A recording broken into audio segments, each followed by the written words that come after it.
Бәрге сәлем достар, сіздерге Киберкинг. Бүгін біз стримді қалай түсіруді көрсетемін. Ал бастаймыз. Бірінші плеймаркетке кіреміз. Live деп жазамыз. Міне өзіме алып жатыр едім, установка қылып болдым. Міне live деп жазсаңыз, онандай алып шығады. Міне осыны басамыз, кейін установка етеміз. Мен оны установка етіп қойған едім. Яқты басамыз, бұны қазір күтеміз алдымтай кіріп жатырмын.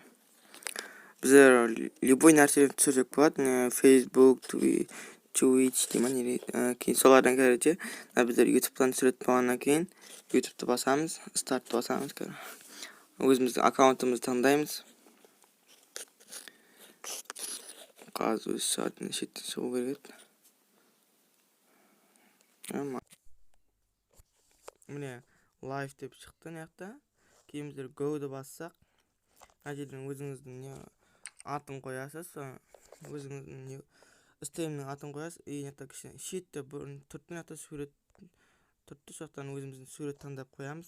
Мына жерде өзіміз галереядан аламыз, суретімізді қоямыз. Кейін воспроизвести дейді. Басамызда не қыламыз? Өзімізді качествосын қоямыз. 1080 қоямыз. Сөйтіп стрим түсіресіздер. Бүгінгі видеомыз қысқаша видео болды. Бәріңізге пока-пока.